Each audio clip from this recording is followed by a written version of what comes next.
شخصیات پر کتابیں لکھی ہیں، تاریخ پر کتابیں لکھی ہیں. اب یہ کتاب جو میرے سامنے ہے وہ بھی انہی کی لکھی ہوئی ہے. تو ایک کتاب انہوں نے یہ بھی لکھی ہے کہ بر صغیر میں اہل حدیث کی اولیات. کیا مطلب ہے؟ یعنی وہ کون سے کام ہیں دینی کہ جن میں پہل کرنے کا شرف جماعت اہل حدیث کو حاصل ہے، یعنی اس کے افراد کو حاصل ہے. تو یہ جو مناظرہ کرنے کی بات ہے نا، اس سے مرزا غلام احمد قادیانی سے، تو مناظرہ کرنے میں پہل کرنے کا شرف حاصل کس کو ہے؟ اہل حدیثوں کو ہے. اب دیکھیے، ایک تو سب سے پہلے اس کے خلاف کفر کا فتویٰ لگایا، فتویٰ تیار کیا اور ہندوستان بھر میں گھوم کر 80 کے قریب علماء سے دستخط لیے. کون ہے یہ؟ ان کا بھی ذکر آئے گا انشاءاللہ اور زیادہ تفصیلی سے آئے گا. مولانا محمد سعید بٹالوی رحمۃ اللہ علیہ، میاں نذیر حسین کے خاص شاگردوں میں سے. تو فتویٰ سب سے پہلے انہوں نے دیا. مولانا عبد الواحد غزنوی رحمۃ اللہ علیہ بھی ایک بڑے عالم گزرے، امرتسر میں رہتے تھے. تو وہاں مناظرے کی بات ہوئی تھی لیکن مناظرہ ہوا نہیں. تو پہلے مناظرے کی دعوت پر لبیک کہنے والے کون تھے؟ عبد الواحد غزنوی رحمۃ اللہ علیہ. تو وہاں بھی اولیت ہے حاصل، اور یہاں باقاعدہ مناظرہ ہو کر جیت حاصل کرنے کا مسئلہ ہے. تو یہاں اولیت یہاں بھی حاصل ہے. تو اس اولیت کا سہرا کن کے ذریعے سے جماعت کے سر بندھا ہے؟ کون ہے یہ؟ مولانا محمد بشیر سہسوانی رحمۃ اللہ علیہ. تو یہ ایک پہلو ہے جو مختصر آپ کے سامنے آ گیا. اب دوسرا پہلو کیا ہے؟ تو عرب میں ایک دعوت ابھری. یہ کون سی دعوت تھی؟ محمد بن عبد الوہاب رحمۃ اللہ علیہ کی دعوت. ان کی دعوت کے ابھرنے سے پہلے پورا جزیرہ شرک کا گہوارہ بن گیا تھا، ہے نا. شجر، حجر، پتھر، کیا ہے، قبر، مزارات کی پوجا ہو رہی تھی. اور آج بقیع الغرقد ہے ہمارے سامنے، تو وہ برابر کی ہوئی قبریں دکھتی ہیں. لیکن عثمانیوں کے دور میں جب شیخ محمد بن عبد الوہاب رحمۃ اللہ علیہ کی دعوت نہیں اٹھی تھی تو اس دور میں وہ قبوں اور مزاروں کا مقام تھا. یہاں ان کے نام سے قبہ بنا ہوا ہے. قبہ سمجھ رہے نا، 7 ٹومس ہے، دیکھ سکتے. وہ بڑا نمونہ، وہ چھوٹے چھوٹے ایسے جگہ بجگہ. یہ حضرت عثمان کا مزار ہے، یہ سیدہ فاطمہ رضی اللہ تعالی عنہ کا مزار ہے، اور یہ فلاں صحابی کا مزار ہے. الگ الگ ناموں سے قبے دکھتے تھے. بعض فوٹوز اب بھی موجود ہیں، دیکھ سکتے ہیں انٹرنیٹ پہ جا کر. تو یہ منظر تھا. شیخ محمد بن عبد الوہاب رحمۃ اللہ علیہ کی دعوت شروع ہوئی. بدعت کے خلاف ایک طرح سے اعلان جنگ تھا وہ. تو وہ لوگ جو کاروبار چلا رہے تھے نا، یہ شرک اور بدعت کا دھندا، تو ان کو بڑی تکلیفیں ہوئی اور اس کا اثر پوری دنیا میں پھیلا ہے. تو مکے میں اس وقت ایک مفتی تھے شیخ احمد دہلان. کیا نام ہے؟ احمد دہلان. تو یہ شیخ محمد بن عبد الوہاب رحمۃ اللہ علیہ کے زبردست مخالفین میں سے تھے، اور ان کو شیخ محمد سے بہت دشمنی. تو انہوں نے شیخ محمد پر بہت سارے الزامات عائد کیے، پوری دنیا میں ان کے خلاف لوگوں کو بھڑکایا، اور یہ الزام لگایا کہ یہ وہ شخص ہے جو مسلمانوں کی تکفیر کرتا ہے، یعنی مسلمانوں کو کافر قرار دیتا. بہت سارے الزامات ہیں. تو ان کے الزامات لگانے کی وجہ سے ہمارے یہاں کے جو بہت سارے لوگ تھے نا، وہ بھی الزام لگانے والوں کی صفوں میں شامل ہو گئے. اب ذکر کے طور پر کہ یہ بھی تاریخ کا ایک حصہ ہی ہے. مولانا سید حسین احمد مدنی کون ہے یہ؟ تو ابھی محمود مدنی کا نام سنتے آپ ٹی وی کی بنیاد پہ. ان کے دادا کا نام ہے حسین احمد مدنی، دادا کا نام. تو حسین احمد مدنی کی ایک کتاب ہے شہاب ثاقب. کیا نام ہے؟ شہاب ثاقب. یہ کتاب احمد رضا خان کی کتاب کے جواب میں لکھا گیا. تو احمد رضا نے ان پر الزام لگایا، ان کی تکفیر کی. انہوں نے یہ ثابت کرنے کی کوشش کی کہ جو تم ہو وہ ہم ہیں، یعنی ہم میں اور تمہیں کوئی فرق نہیں ہے. تو اس میں ثابت کرتے ہوئے محمد بن عبد الوہاب رحمۃ اللہ علیہ کو نوازا گیا ہے نا. وہ قاتل، فاسق، فاجر وغیرہ بہت سارے القاب وغیرہ استعمال کیے گئے.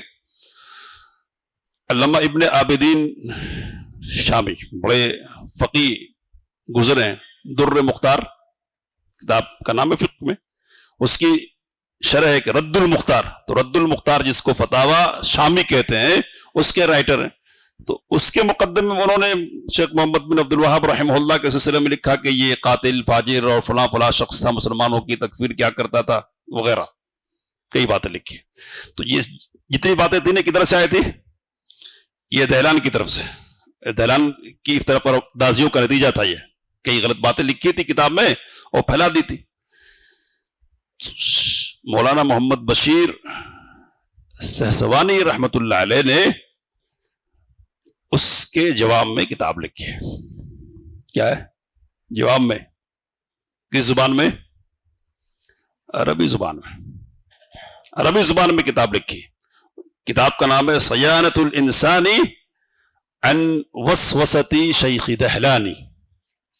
انسانوں کی حفاظت شیخ دہلان کے وسوسے سے. انہوں نے جو وسوسہ اندازیہ کیا نا ان سے انسانوں کی حفاظت. یہ عربی زبان میں کتاب لکھی گئی ہے.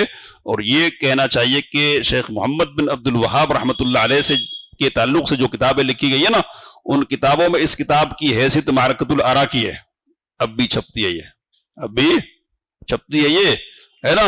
اور لوگ حوالہ دیتے ہیں بشیر السہسوانی، قال الشیخ بشیر السہسوانی رحمہ اللہ، جیسے اس سے پہلے ذکر ہے نا کہ قال المبارک پوری، قال العظیم آبادی وغیرہ کہتے ہیں.